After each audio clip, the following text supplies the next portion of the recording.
when I first came to Glastonbury, look at the Tor, that's the first thing that I was seeing instantly, an association with here. There's something going on with divine union. I also feel it's like a doorway, it's like this interdimensional gateway through the story of Isis and Osiris. We see that it's Isis who resurrects Osiris through her love for him and brings him back from the dead with her love. And this is very symbolic of our inner divine masculine needs our love, needs our recognition, our acknowledgement. Yeah. The essence of the divine feminine is unconditional love. So it's all about embracing and loving our own wounded masculine.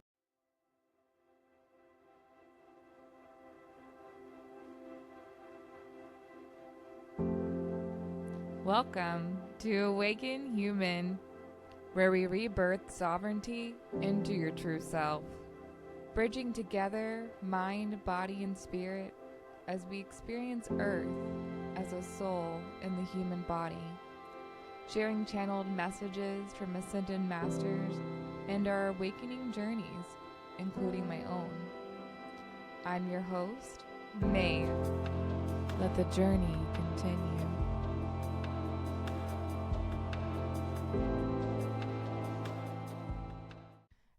Hello to all of you other awakened humans out there. Today, this is going to be part 2 with Jasmin, Magdalene, Rose, where we go into Glastonbury, Avalon, the Tor, inner sacred union, this deep buzzword that's going on right now. What does this actually mean to be in touch with a balance of our divine feminine and divine masculine within? And she even gives us a little brief guided practice to access this divine masculine and hold ourselves in a container. So I can't wait to dive right in. Check out part 1 in the previous podcast episode if you want to hear more about her beautiful story and how she shares the catalyst of her own awakening to the divine wisdom within herself. Without further ado, we are moving on to Glastonbury and Avalon. We see in some places around the world where, there are sacred sites, attracts a lot of people that are quite lost or disembodied or disassociated. And, a lot of traumatized individuals kind of just hanging or looping, in karmic patterns and getting involved in addictions and or just really quite lost, Yeah, and imagine being in Glastonbury that you see quite a bit of mixture of both. Absolutely. And Glastonbury is, has that duality very strongly. It has that light and that shadow. But it's also being aware of, it's also about embracing our own inner shadow, our own inner woundedness, and loving those parts of ourselves, integrating those parts, tending to those parts rather than projecting them out onto others. People can have such unique experiences in Glastonbury, but it very much is an amplifier of all that we hold within. But what one person may hold within can be very different to another person, and so their experiences will be very different. Their realities will be very different. So you might not come across any of that at all, or you might come across a lot of strange things happening, and experience. A lot of people here do experience another dark night of the soul at some point. It's or a lot of initiations and tests and. I think I like 5 initiations. Well, really? Oh yes. Would you like to share about any of them? I'd be interested to hear, actually. I would say, well, the first one started at Avebury, Stone Circle, and I called in. We went down where there's those 2. I don't know how to. I guess like lanes of stones to the entrance. It felt like that was the death side. And when we got to the end, we had asked to release anything that was not in our highest good 3 times, and we did it with a dandelion and blew the dandelion into the field. And when that happened, I grabbed a daffodil and had called in for all of my energies of balance of divine feminine and masculine to be returned to me 3 times. And I put that to my heart. And that's when after that, I bawled and just felt this wave rippling through timelines. Because I said through all timelines, through all dimensions, past, present, and future. And just was taken down to the ground, bowing into Gaia at this entrance. And then I was at a point where I could stand up and was done and had that release. And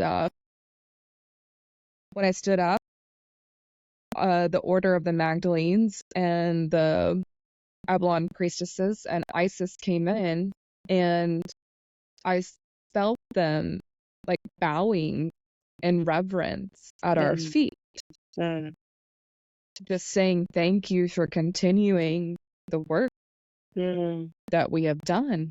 And as we walked back through, it was like the other side was the womb, the rebirth energy that I was feeling. And we're at like the very end, there was this one stone that we connected to that had the energy of fertility, and there was a lot of toning happening, and I had no idea. Like, that was pretty much the entire trip. Felt like this one thing after another, where I knew I needed to go to Glastonbury, but I had no idea that I was going to experience that. The tour, I'll share this one too.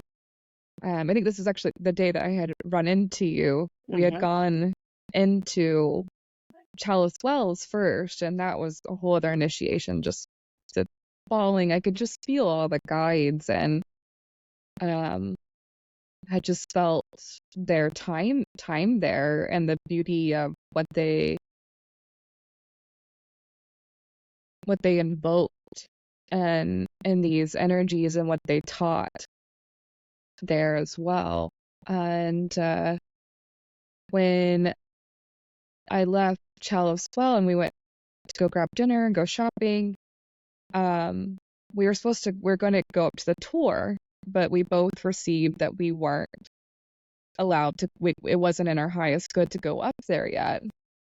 So I was like, okay, well, let's just drive around and we'll just kind of soak up the energy and see. I didn't know that there wasn't like really any parking when you start to go up there, but it worked out anyways, to where I pulled up kind of where I could see it down below, and I looked and was taken to bilocate up there, and I could feel the energy of, while I'm up there, I was just falling. Well, I'm driving.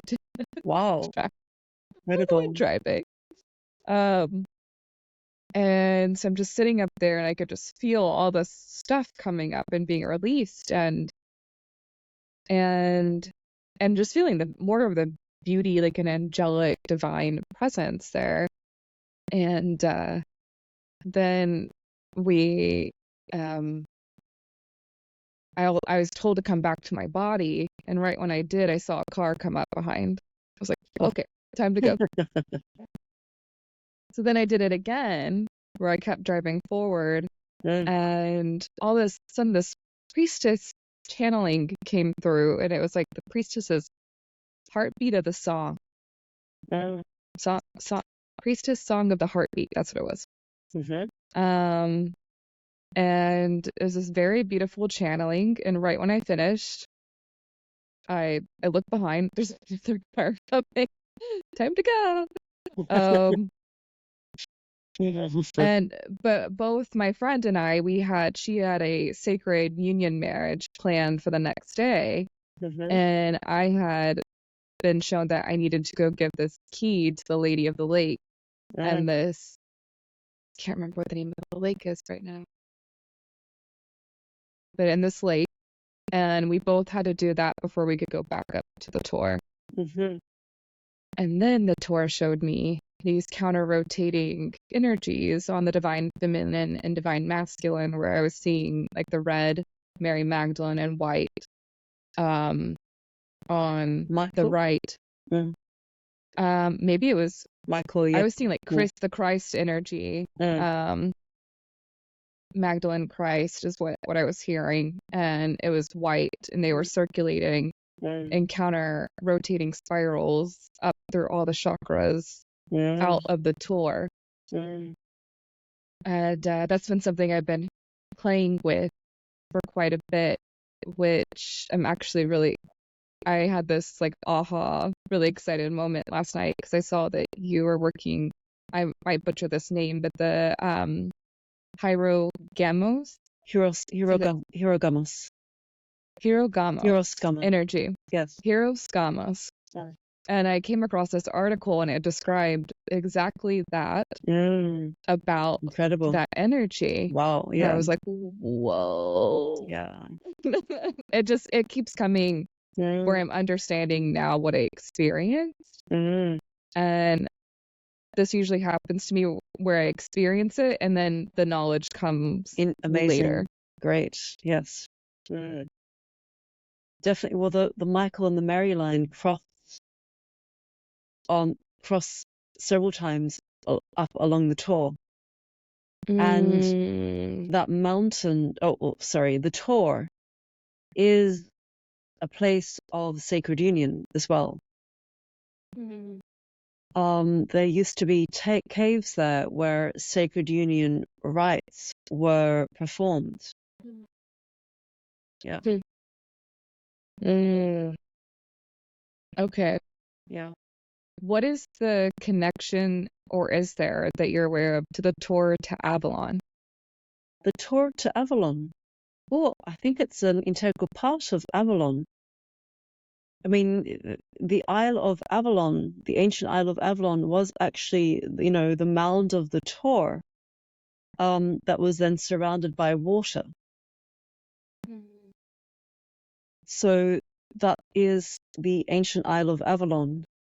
The Tor is part of a pentagram of sacred sites within Glastonbury that make Glastonbury a vortex of goddess energy predominantly. So it's got a very strong divine feminine energy here, which is why it attracts so many women, mostly women, men as well, but predominantly women. It's very much dominated by women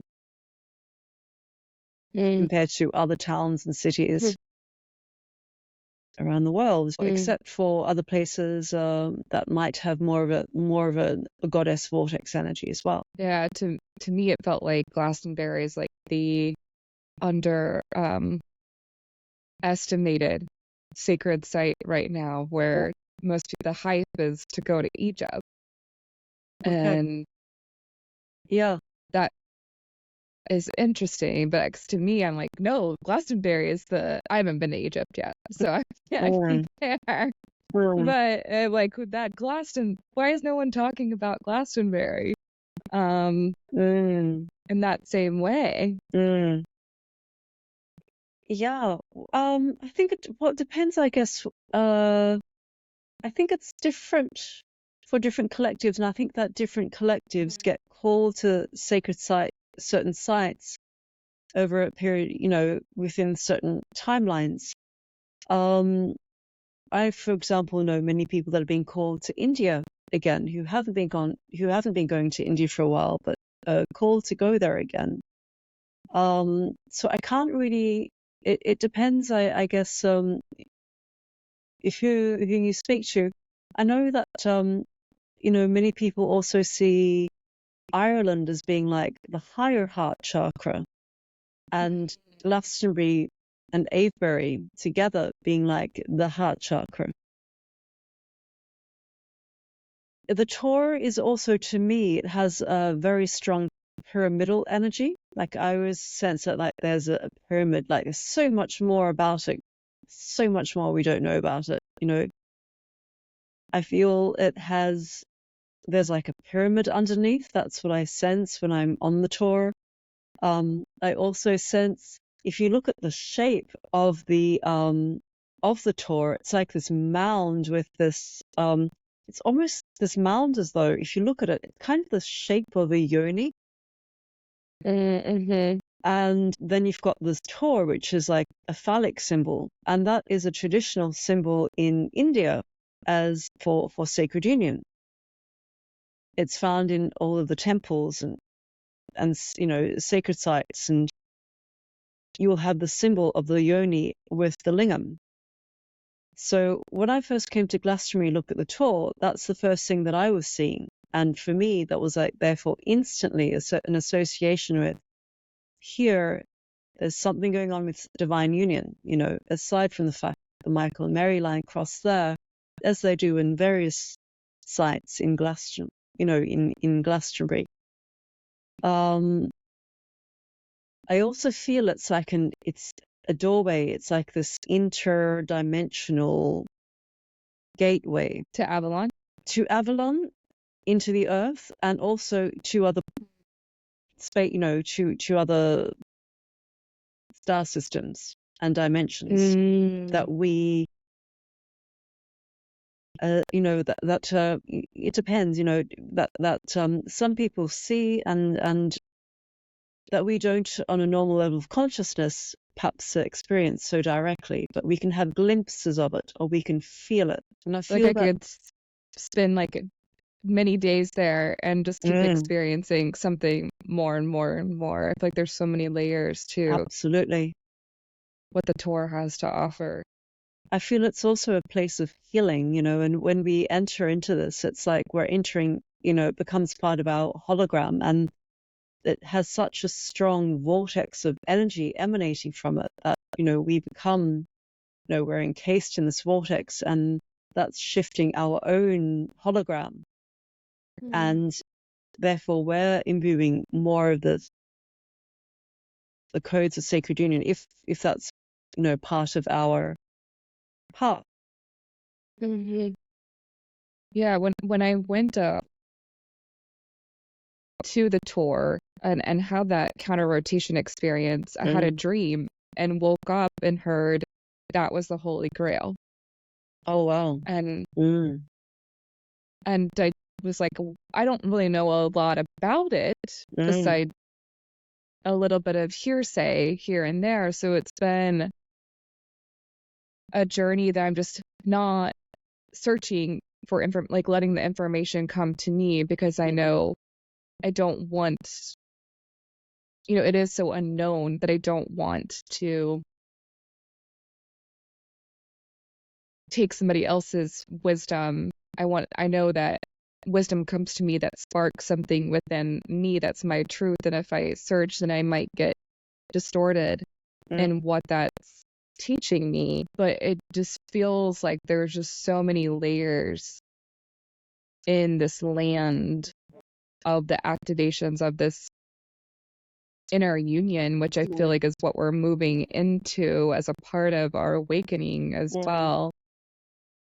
And I'm curious to hear more too, and what you're noticing about bringing that into balance. And I know this is part of your work as well, what you're witnessing. And yeah. So I last year I was spending a lot of time on the land, on the sacred sites, the tour. I'd go there every day. I'd go to Chalice-Well and the Abbey every day, and I'd walk the land every day. And sometimes as I'd do that, I would enter into vortexes of energy through which I would lose body consciousness, or I would seem to be completely weightless, and I'd have to hold on to something to just stay grounded in a way, and not fall, because I had no sense of where I was moving. And I realized that, these are light body upgrades, and this is how it can be experienced. This is one of the ways. So the land itself, for me, is so active and holds so much power. And I think a lot of people that come here would testify to that. You know, I find it so deeply healing just to walk the land, and I feel really heard and held, and like I communicate with the elementals and the spirit of the land, the guardians of the land, the Lady of Avalon. This year, I've had a shift in that I don't have as much time to be on the land, and so I'm more integrating my first year and bringing it more within me through connecting more to an inner sense of inner union, merging more of my alpha chakra, which is the divine masculine, to my earth star chakra, which is the divine feminine. And, you know, through meditations, like bringing these more into my heart and working on my inner divine masculine union within through what is my relationship to my inner masculine? How is my, do I honor my inner masculine? Do I acknowledge my inner masculine? Can I see the ways that my inner masculine is providing for me, is supporting me, is protecting me, is creating a safe container for me, is creating structures for me through which my divine feminine energy can be expressed safely, through which my divine feminine can flourish and flow and feel supported, and how am I balancing that? And I feel it's not a permanent, it's an ongoing dance of balance and flow, and sometimes we're more in our feminine and sometimes we're more in our masculine. And, we can learn so much just by becoming more conscious of, when and how, and becoming conscious of there's a time and there's a place to be more in our feminine, and there's a time and place to be more in our masculine. Seeing the ways in which we can co-create or balance these to serve us in various aspects of our life, Yeah, thank you for sharing that. It's like it's such a buzzword right now. Sacred union. This inner union. Yes. The sacred inner union. Yes. It's so important. We often come, particularly in a place like Glastonbury, where there's such a strong goddess community and an emphasis on the divine feminine, we forget that we need the divine masculine. The divine masculine, our own energy, and honoring the divine masculine is just as important, and it's not and it all starts within. The relationships will mirror to us our own masculine and feminine energies.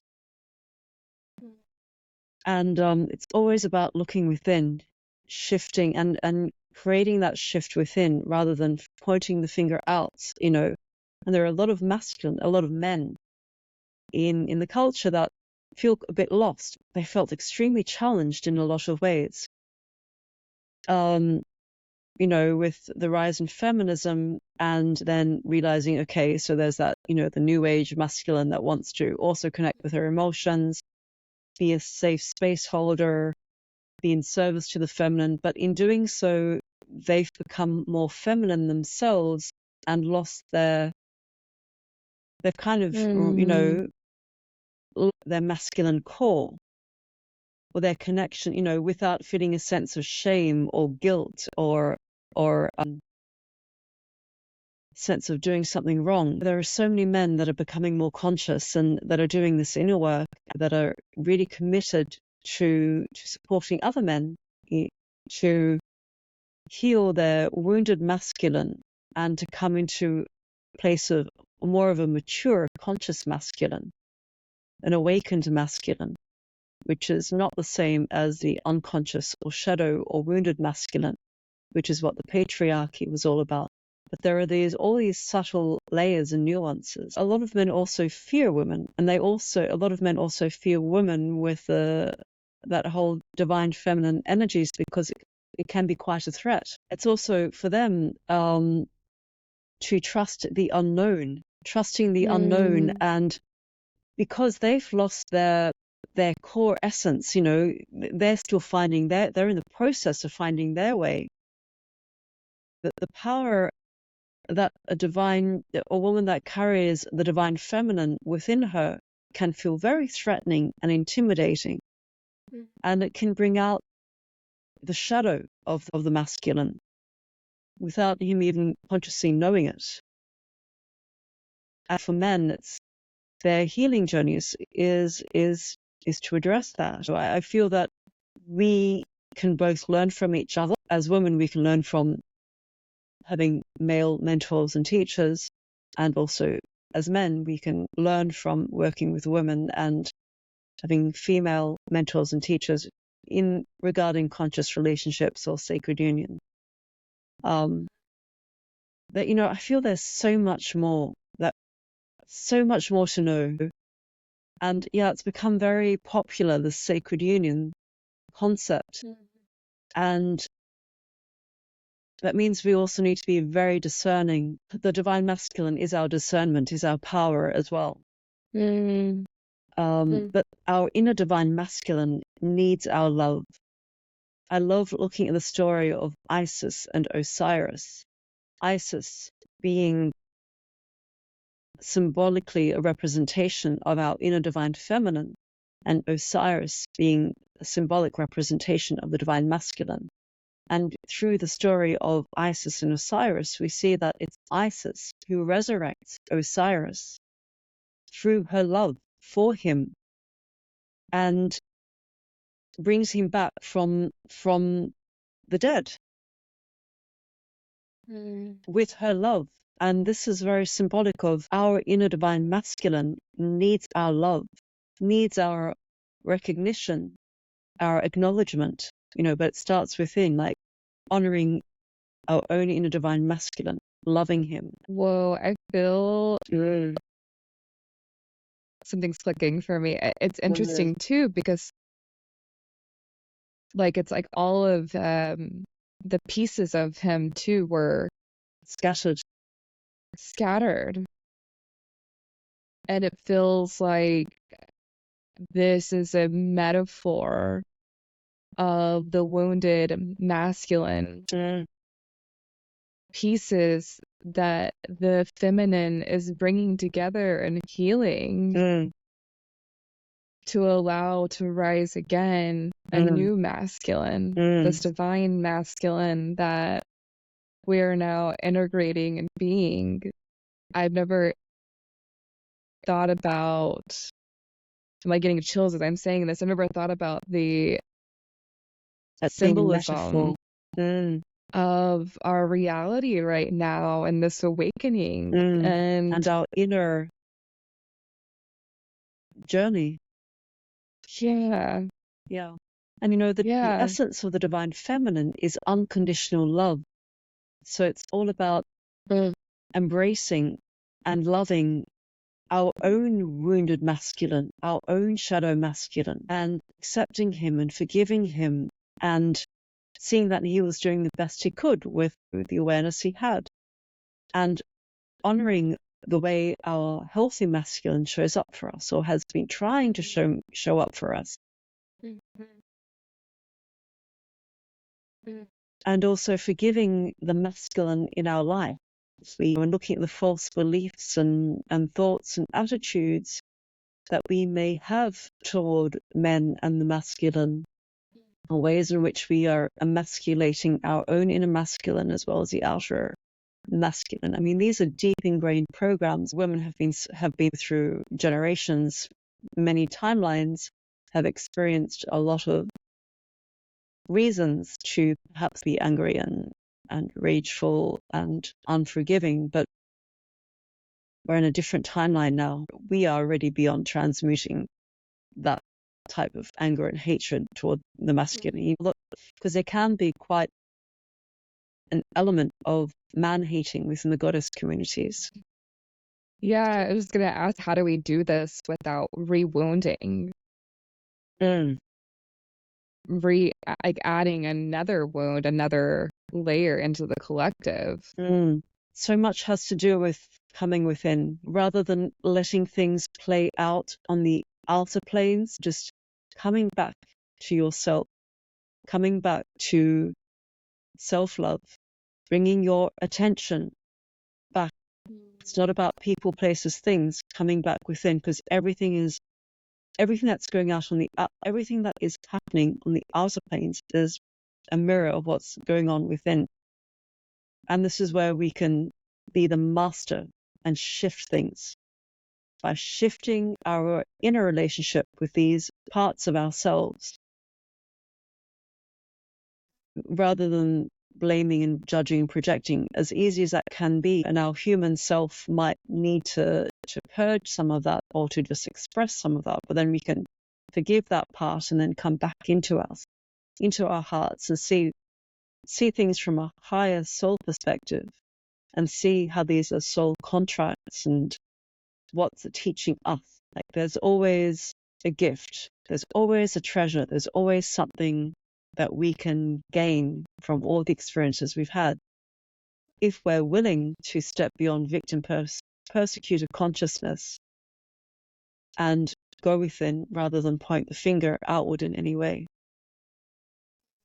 The challenge, I think, is there are so many distractions, and it's so easy to just get pulled into the play of all these outer distractions.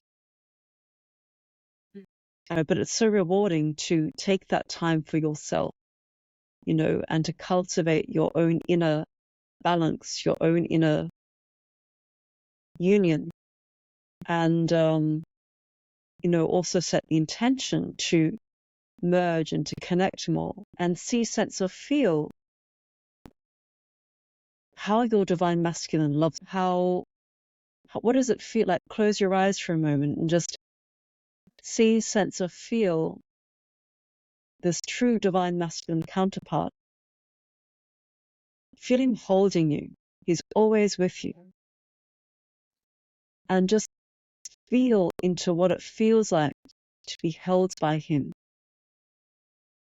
to be loved by him, to be supported by him. Feel his embrace of you, and feel him loving you and holding you through everything, right here, right now. And know that he is always with you. You're never separated.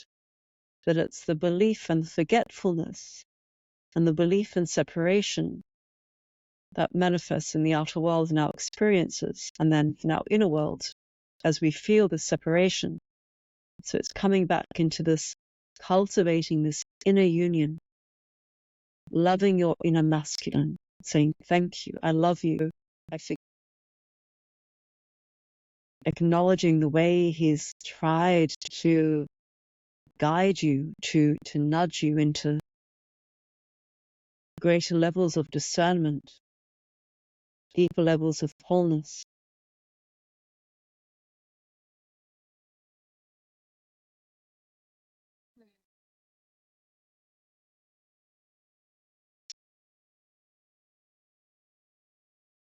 And it's so beautiful when we can experience a sense of wholeness within ourselves, knowing that we don't need a man. We're not lacking anything. We're not seeking to fill a void, because we know how to fill our own cup. We have that inner divine union, and that's what magnetizes to us someone who will mirror that wholeness and be ready for a higher level of partnership. Thank you. Yeah, a little. Yeah. So beautiful when you can feel that being held, that holding of the masculine. And I think we assume that comes from the feminine, from ourselves. And I think even as you were talking earlier about men, I think trying to figure out this dance too about what the divine masculine looks like, that there's a sacredness and the holding that is being figured out. But I was also getting this image too of men holding themselves when they're yearning or feeling lonely, and just all of us having that ability of doing this intentionally and really using our inner resources, like that we really, all the answers are within. It feels like this is absolutely essential in this awakening. And when we can really understand what that means. Yeah. And what I also find very powerful is to, envision what would you do together with your, your divine masculine counterparts. Like, see yourself dancing with him or going for walks and holding hands and just envisioning, and just imagining what it would feel like, or how can you nurture your relationship with your inner divine masculine. You might choose to set the intention to go for a walk, and you'll go for a walk by yourself, but you're connecting in that walk, you're in setting the intention to walk with your divine masculine. So imagine him perhaps holding your hand and you're just walking together in nature, for example. Yeah, that was actually the exact image I was having and thinking about. Especially, I'll hear a lot of my female friends saying that they're scared to go on a hike by themselves. And because I'm in a place where there's a lot of nature here and a lot of places to hike, and they are operating out of the feminine, feeling the fear of being attacked. And if an exercise could be having that intuition, using it as you're walking, but the masculine will discern what is safe, what's not. Yes. I actually remember feeling that way myself at some point. I used to have fear of going on hikes, in nature on my own, because I had that kind of fear as well. And I think a lot of women probably have this as part of ancestral cellular memory that we've inherited, or even from past lives. And for me, the turning point came actually, and this is interesting because it connects back to the Magdalene and grounding and the importance of rooting down in order to go up. We need to descend in order to ascend. We need to go into these places, and we need to root down into our core, into our womb, into the womb of Mother Earth. For me, one of the most healing things I did was also reconnect with my womb space and begin to really inhabit my womb space and reconnect with the power of the womb space and own my sexual sovereignty, own my right as a woman to be sensual and sexual, but also know that there's a womb space, I have a very discerning throne in the form of my cervix. There are like womb mysteries that you can explore. And this throne has a wisdom, and she will give me information, and no one is allowed to enter my field without my permission. And I can, when we have fear, we attract certain situations, but when we give out this vibration of I am in my power, certain experiences or people or places just cannot enter our field. Because we carry a force field that is protective in a way. Yeah, it wouldn't attract that either. Indeed. But, it was for me, personally at least, it was about reclaiming my womb space and knowing what power we hold as women, as Shakti priestesses, women who carry this powerful life energy, and that with this power we can emanate a force field of protection. Yeah. As above, so below. Like the womb is our void space. Like how powerful is that? Indeed. And this actually links to another part of my awakening journey. And that was when I was 26.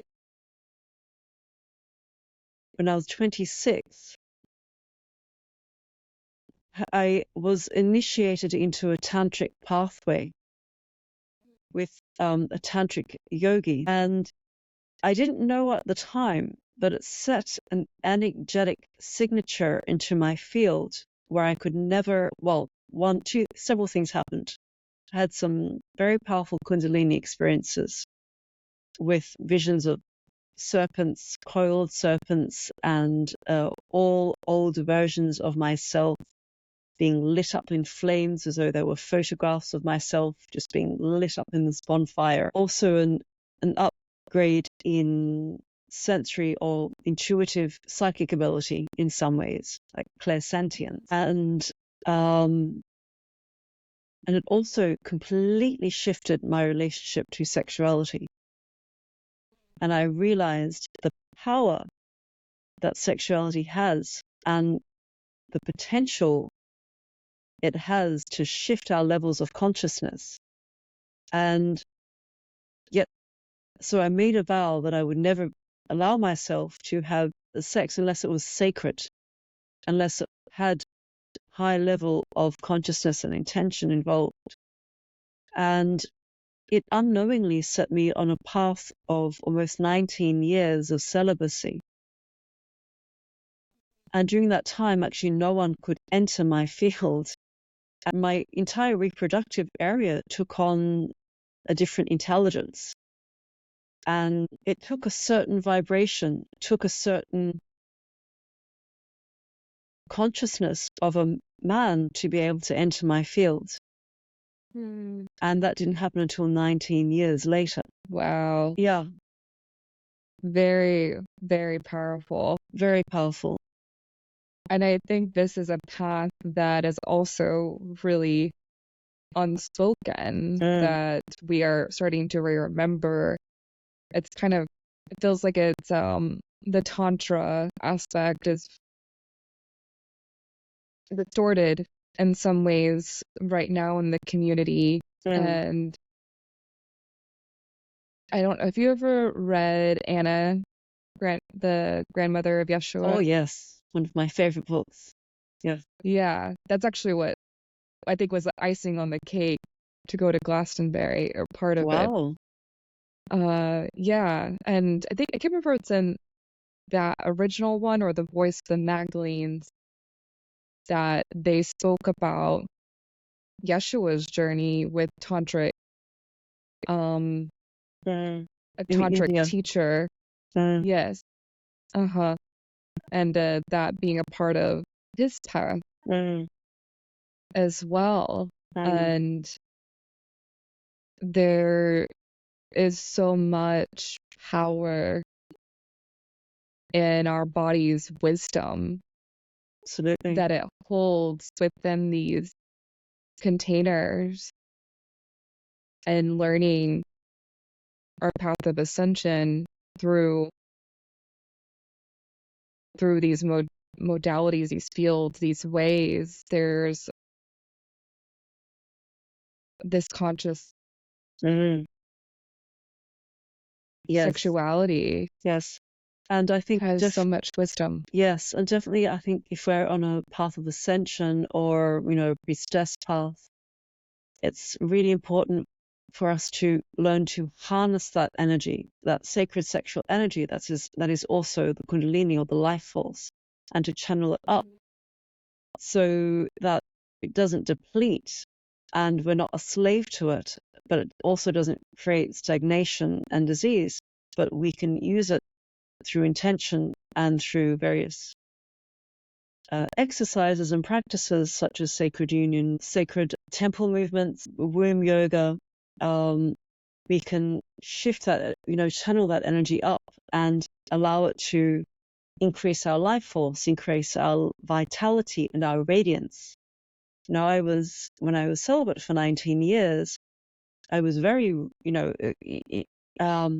very radiant. And I think, just, you're still juicy. It's not like being a nun, whereas the nuns will just repress that energy, or that the energy is very stagnant. We learn to channel it up so we've got more vitality. We have more, through dancing, through yoga. It's very, very important and a lot of us inadvertently do experience a period of celibacy for a number of years or months. It's nothing. It's definitely part of the priestess path. We can harness that energy and make the most of it, and not feel like we're necessarily missing out on something. And it will, the right circumstances, the right person, the right partner. It's not something we need to look for either. So we learn to master this energy, as opposed to give into it or become a slave to it. Learn the sacredness of it, that there's so much to teach you when you aren't using it from that lower aspects of lust. And I mean, it's our life force. Needing validation, or looking to fill a void, or doing it as an literally. Yeah. Yeah. Yeah. Yeah. Yeah. I mean, there's so much wisdom in that. I'm curious too if you could explain or share a little bit more about the path of the priestess. I'm still unpacking it, but that was another initiation that I had at the tour. When I went back with the Stargate, we had done a meditation connecting to Avalon, and we also actually flooded out this divine energy out of the tour. I've never felt anything like so powerful. Like I was going in different ecstasy states that day. But when we connected into Avalon, before I even went to Glastonbury, the Avalon priestesses started working with me, and they said, this is the priestess initiation. I was like, well, what does that mean? But there's a part of deeper knowing, but the mind is still unpacking, still catching up. And when I did all of the initiations that I did, when I went to Avalon, I saw them put this floral in my third eye, this floral crown, and they said, like, welcome. And I feel like kind of what you're describing has been this path that I've been experiencing in different ways, my own version. And I know I mentioned being a Rose Grail priestess and an Isis Magdalene priestess. If you could share a little bit more about those journeys. Yeah. So the Rose priestess lineage for me was when I was with this woman that I connected with, and who shared the story of Magdalene and Yeshua. The Rose lineage is an ancient lineage connected to the divine feminine. The rose is, out of all flowers, the rose holds the highest vibration. And it is said to be the symbol of the heart, because like the heart, we have many different petals. And our rose holds this frequency. Sorry, our heart holds this energy of the rose and this frequency of unconditional love. And there is rose medicine, which is about the medicine of the heart, of love, of unconditional love. There is rose initiations that we can experience when we connect with that energy of the divine feminine and open different portals in our energy fields that anchor us into a deeper level of our own intuition and creative abilities and heart intelligence. The rose is also an ancient symbol of alchemy and healing, and it has layers of mysticism and teachings attributed to it. I like to work with, also the different colors of the rose will symbolize different things. Like the white rose is connected to Mother Mary and the angelic beings and the galactics. It's about purity. It also holds the divine masculine in the sense of it's the color white, whereas the red rose is connected to Mary Magdalene and the womb energy, the sacred blood mysteries, and the divine feminine. And when we bring the two together, we create the pink rose, which is a blend of the red and the white. But the pink is a color of divine feminine energy, unconditional love. So it's a different vibration of feminine energy, or it's a different vibration of love. Whereas, for example, the golden rose or the yellow rose is about power and more of a solar consciousness, because it's got that yellow energy from the sun, more of a goddess Durga energy. Whereas you've got the black rose. The black rose is more about the void, the black Madonna. Then you've also got the blue rose, which is about the blue rays, Mother Mary again, the water priestesses. But Mary Magdalene is also of the blue rays. So it's all quite interweaved and interconnected.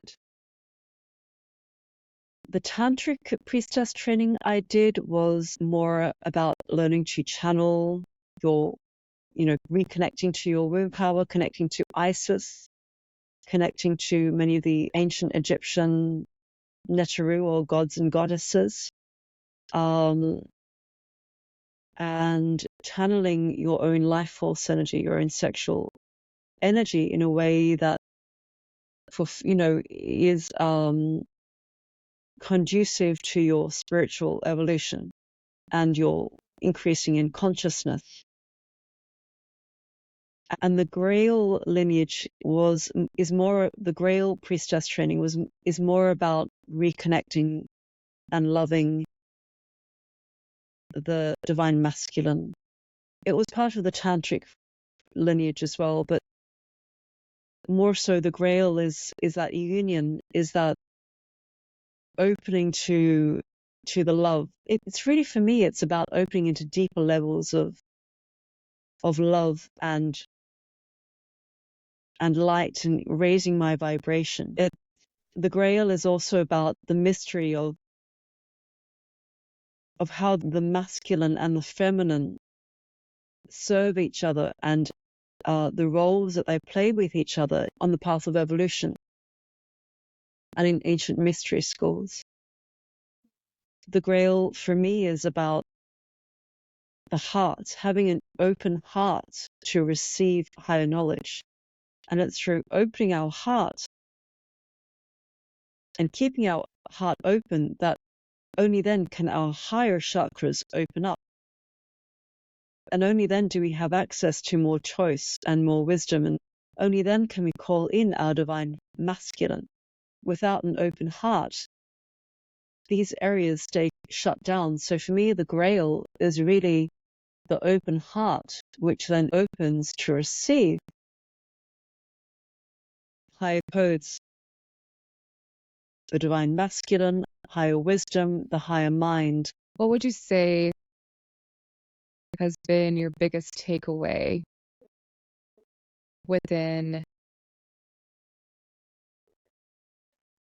or maybe as a priestess, in these initiations and from these ancient teachings? I didn't so much follow a priestess training, like a 3-year training, for example. The women that I trained with brought in codes and activated codes. And what I've learned is that the old ways of learning things or of training in things is shifting. And it's not so much, for me at least, personally, it's not so much about coming together every Sunday and doing a particular ritual together or following these ceremonies and these codes. It's more about activating light codes.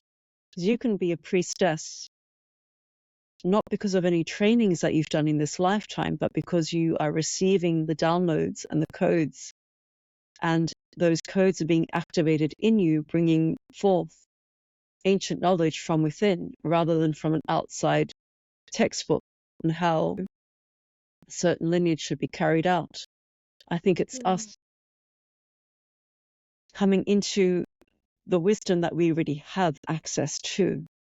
We don't, because we could learn from this source and that source forever, but ultimately, and sometimes we need that to kind of assist us to remember that which we already know. But in truth, there is no learning. It's only remembering what we already know deep inside, reconnecting us to our own inner wisdom, knowledge. So for me, it's about connecting with the codes rather than the teachings, connecting with the energy rather than the theory. Because it's those light codes that are going, it's light that holds information. It's light that holds knowledge and wisdom.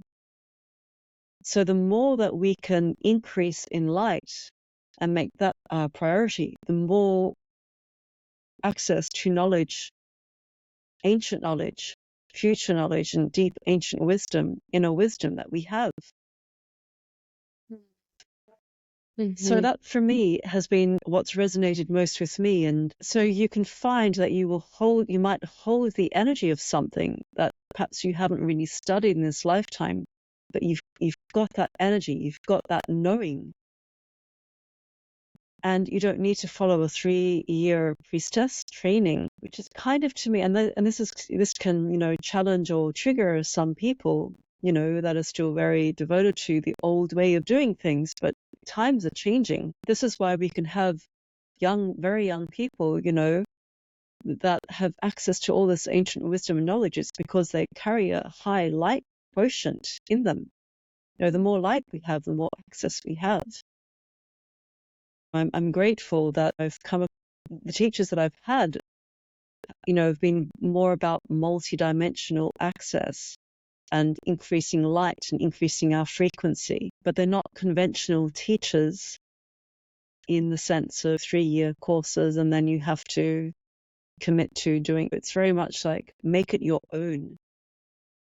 Reconnect to your own program. Okay. What do you say? I just say this is a program I've been letting go of too. There's this part that wanted to have a certification to be able to put out spiritual offerings, but accepting that what I'm accessing can't be taught to me anyways, and being okay with putting it out there. Yes. Without having a formal training. Indeed. And, while since in Glastonbury, I actually met a woman who is a Gnostic priestess. And she was trained in France.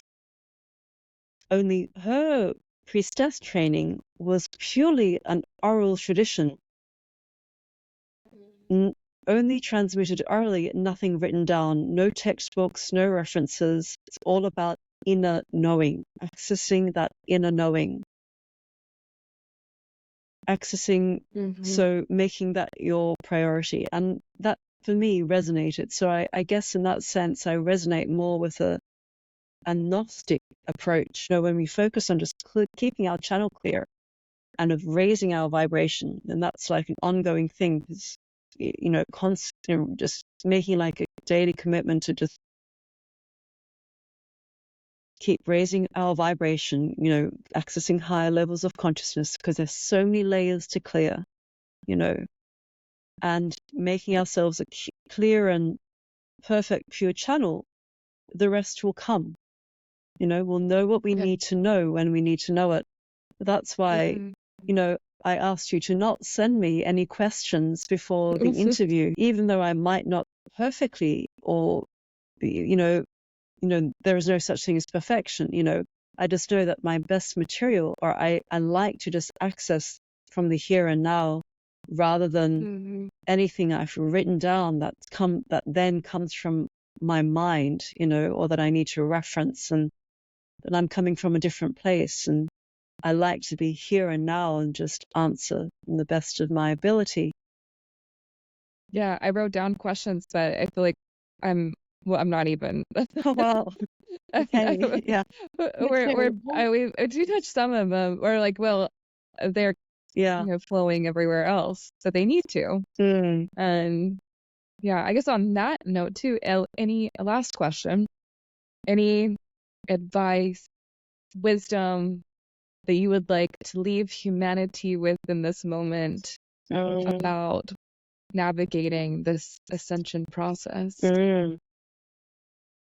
Firstly, I really want to make it clear that true ascension is not spiritual bypassing, because I know that there are a lot of people that are very weary of even the term ascension, because they believe it to be spiritual bypassing.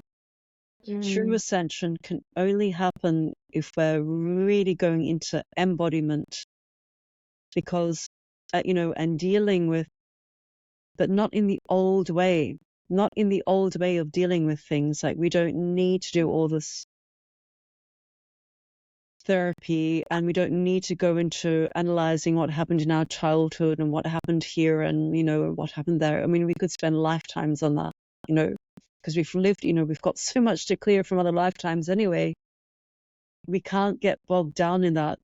The most important priority is to increase in light, is to raise our vibration.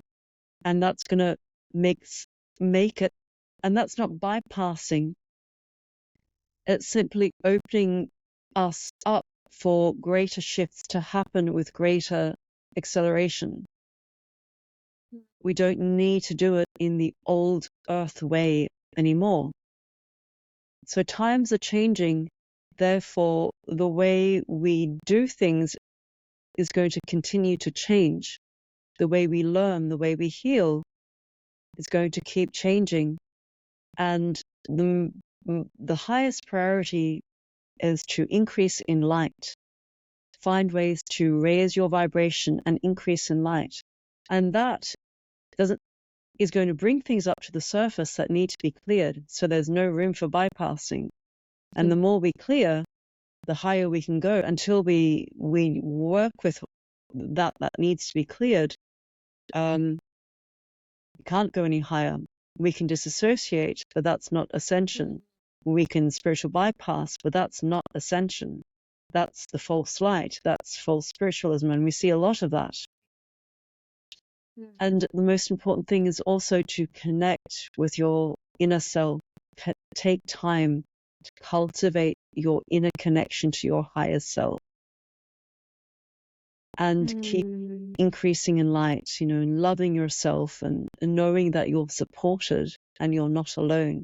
You're seen, you're heard, you're supported, you're watched. And, there are people exactly just like you, going through the same experience as you, feeling the feelings that you feel too. You're never alone in what you experience. We can go into our hearts, connect into that unity grid of light, and feel that connection with other light workers on the planet, or beings of light from on high that are assisting us. We're not alone. We're never alone. Yeah, there's so much waiting to support us. Well, thank you so much for everything that you shared. This has been absolutely incredible. Jasmin does offer sessions with, and I guess, integrating and your inner sacred union, and tours and Avalon. Where can people find you to connect with you? Well, the best place would be my website, www.magdalenesanctuaryoflight.com. because I do travel quite a bit, but I'm always available online. And when I'm in Glastonbury, I'm available for tours. But I also have an Etsy shop which I'm just starting. So I will be posting transmissions and Sacred Womb ebooks there as well. I have two items listed already. I only just started. But best way is to reach out by my website. Awesome. Well, thank you so much. It's Thank been you also. so beautiful. Thank you also very much. Yeah, sorry, everybody. Send you all so much love. And until next time. Thank you for tuning in to Awaken Human. I hope this empowered you on your spiritual awakening and knowing thyself. The key to awakening lies within each of us, and by embracing our authentic selves, we create a brighter, more compassionate world. If you like this episode, share your story and tag me. Don't forget to subscribe for future episodes and leave a review or comment. Until next time, may you continue to awaken to the infinite possibilities within.